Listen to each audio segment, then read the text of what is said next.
The NBA season is officially underway, and while Joel Embiid and Paul George may not be, Tyrese Maxey is front and center performing for this Sixers team. I want to discuss why that could be the most important takeaway for this Sixers team moving forward, and why these short-term struggles that Tyrese Maxey is facing as the only star in the lineup are necessary to his overall growth and beneficial to the Sixers' future moving forward. So I want to dive into exactly what's going on the floor right now. I want to start off by looking at the box score after game one. The Sixers officially dropping to the Bucks 124-109. I will say I think I'm a little more positive on this than probably the general consensus. Did not have high expectations, although I talked myself into it and hoped they could win this game. I think the reality is the Milwaukee Bucks played a very good basketball game, and the Sixers did not have the talent to match up. Now, when looking down the roster here, that it was Tyrese Maxey that was the leading scorer here, and to pull up his stats specifically here, we'll acknowledge this, that he did go 25 points here, 10 of 31 shooting, 2 of 9 from 3, and to pull up the full box score once again,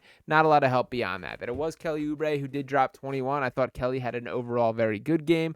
Gershon Yabusele stood out to me off the bench. He added 10 points as well as his 4 rebounds, had 3 steals there. Kyle Lowry with 13 points off the bench. Caleb Martin with 12 points off the bench. And that's just about it as far as the relevant statistical growth and impact from this Sixers team. Now, I did want to make this video specifically centered around Tyrese Maxey. So throughout the start of the season, I think a lot of our messaging, and my messaging specifically here, has been about the playoffs. It's about getting Joel Embiid healthy in the playoffs. It's about preserving Paul George to make sure that there's a true run at the playoffs. But that does not mean that the regular season is meaningless. And the guy that I think front and center it matters more than anything is Tyrese Maxey. And I do think that these games specifically, where he is certified the guy, are incredibly important to him. That we know what he can do from a standpoint of what he has done already. That just last season, 25.9 points per game, 6.2 assists, 3.7 rebounds, shot 45% from the floor, 37.3% from 3, also knocked down 61% of his corner threes, which is a ridiculous figure there.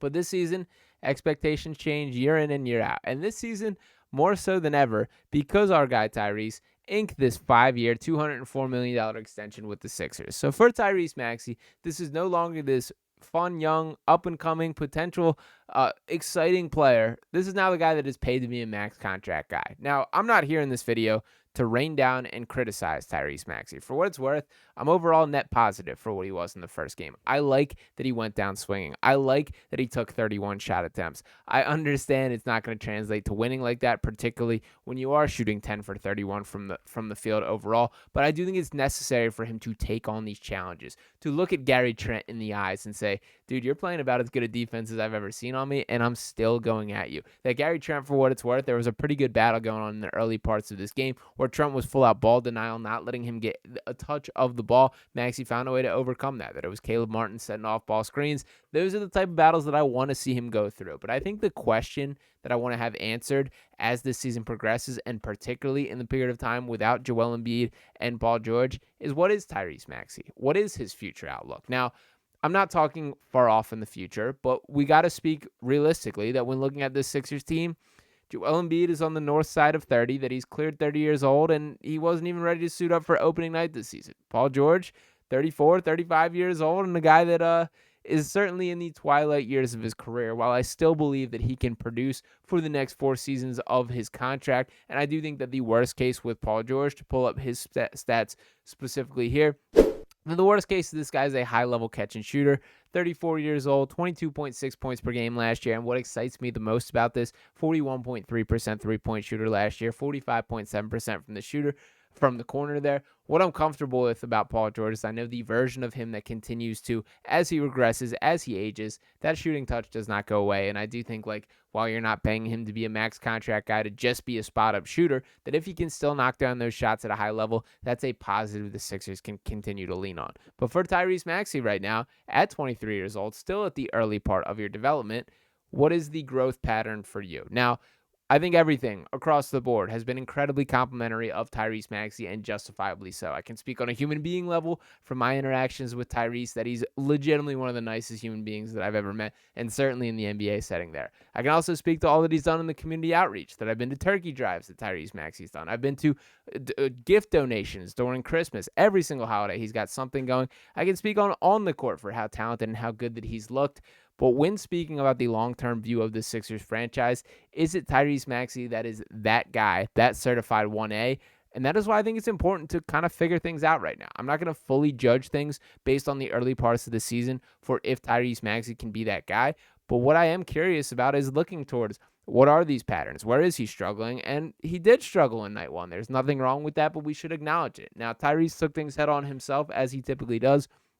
Following the game, was asked about his performance, and he said, quote, "I got good looks. They just didn't fall. Next game, I got to slow down, see how the defense is playing me. Instead, tonight, I drove in there when I could have gotten some middies, kicked out for open shooters." Now, for that exact diagnosis there, I'll be the number one guy to rise to defense and say the whistle that Tyrese Maxey gets is absolutely absurd. For a guy that is now made an all-star game, for this still to be the lack of calls that he's receiving is basically unacceptable. And particularly when you juxtapose that when playing Giannis Antetokounmpo, who's just swinging through the lanes with elbows, plowing people out of the lane, and then getting rewarded with free throws, versus Tyrese Maxey just attacks in a good, natural basketball motion and doesn't get rewarded for it. It is very frustrating. I appreciate that Tyrese has kept his cool, but that is something that I need more attention from an NBA standpoint, that this guy has earned free throws far beyond what he's been rewarded with. Now, Maxey also, I really liked how he handled this question here, being asked about playing without Joel Embiid.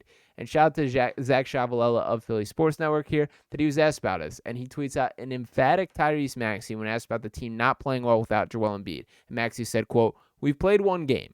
I'm not about to sit here and say that just because Joel is out, we played bad. Yes, we did not win the game, which is the ultimate goal. But no, we've not been without. But we've been without Joel all preseason. We have to go out there and execute what we worked on. Us winning cannot be solely on Joel Embiid." And that is the exact mindset that I want to see from him. And I want him to take it a step further and say, us winning is on Tyrese Maxey. That myself, that is my determination for whether or not we can win this game. And those are the strides that I think we can start to take and see. Now, for the short term for this season, I don't think this Joel Embiid and Paul George load management concept is going to be solved anytime soon. That this feels like something that is going to be dwindling for the foreseeable future. Now, we'll see how all the cards shake up here. That ultimately, both these guys had to be reevaluated. The Joel Embiid in his ramp-up process. Paul George obviously being, reevaluated in a week, and then we'll see how things shake out from there. We got the NBA investigation lingering over, which I guess is another factor going here.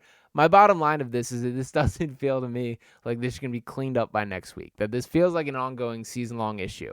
So who this doesn't impact is Tyrese Maxey right here, that you may have even more opportunity to play through the growing pains. That I think it's rare in the NBA that you get the opportunity to be a number one guy on a winning team with expectation, be the number one guy on an opposing scouting report, and have a chance to deliver here. That's what Tyrese is going to face with him night in and night out until these guys are both on the floor and healthy. So tackle that challenge head on is my challenge to Tyrese right here. I do think you can be that guy. I do think if you take those steps and prove you can be that guy, that it changes the Sixers' outlook pretty significantly, both in the short and long term. And the long term is fairly obvious when speaking about eventually handing the keys to the organization from Joel Embiid to Tyrese Maxey. This is the guy that he has crowned the franchise for a reason. But in the short term, we still have not figured out the optimal way to maximize this Sixers team. Is that Joel Embiid going back to his ridiculous averages of 34.7 points per game, of him dropping things on the regular, 11 rebounds, 5.6 assists as he produced last year? What will Paul George's stat line look like? We know what he produced last year in a Clippers uniform with 22.6 points per game, shooting 41.3% from three. And of course, I will not let Tyrese Maxey be forgotten with his 25.9% or 25.9 point per game output here, a guy who rightfully earned his way to a first-time All-Star. These are all questions that we have yet to fully discover. So if Tyrese Maxey, if you make the case that you're ready right now, which was not the case in night one, I want to make that completely clear. 10 of 31, not that. But his role changes drastically when these guys are on the floor. But in the meantime, if Tyrese can make that case that I'm ready to carry the baton right now, I'm not going to be the one to stop him. And as Joel Embiid continues to load management, maybe it's a more effective measurement or a concept of load management to not just outright sit out the game, but it's not to fight through double and triple teams or play a little bit more of a passive role where you're leaning on a guy like Tyrese slightly more. These are the questions that do need to be answered. This is what the regular season is actually about. So while we have our larger goals in mind, while I understand the people that won't check in until the playoffs, these are the kind of questions that we will discover throughout the length of the regular season. And I do think Tyrese Maxey is about the forefront of every single one that I have for the Sixers team. So for the short term and long term, I think a lot is dependent on how he responds to these next opportunities where there's not a Joel Embiid, where there's not a Paul George, where there's not a 9-time All-Star in PG, a former MVP in Joel Embiid. Tyrese Maxey, how capable are you of keeping the Sixers team relevant and winning some damn basketball games? That is what we're about to see moving forward. And to be honest, I think there's only positives from here. That the worst case scenario, if he's not that guy, I don't think we're going to all of a sudden discover that Tyrese Maxey is not a good basketball player. All that really could be reevaluated is maybe he can't be a 1A in the far future. But to be honest, I don't think I can even reach that point in the season unless it's absolutely disastrous. So to an extent, I think Tyrese is playing with house money. The pressure is still falling on the upper echelons, the Joel Embiid and Paul George here, but you have the opportunity to change that. Take on a little responsibility yourself and prove that you're a little bit more significant pillar of the franchise in the short term than maybe is nationally recognized here.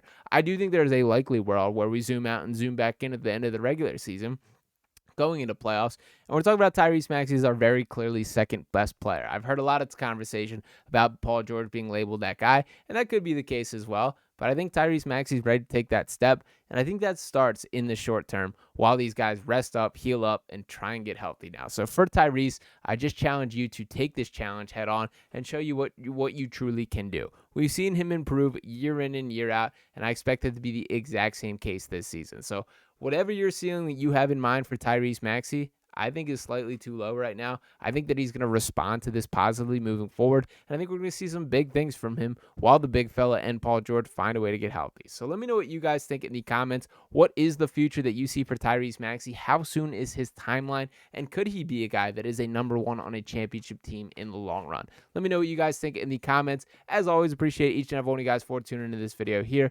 Make sure you smash that subscribe button, drop a like if you have not already. I'll be talking to you next time right here on Sixers Digest. Peace.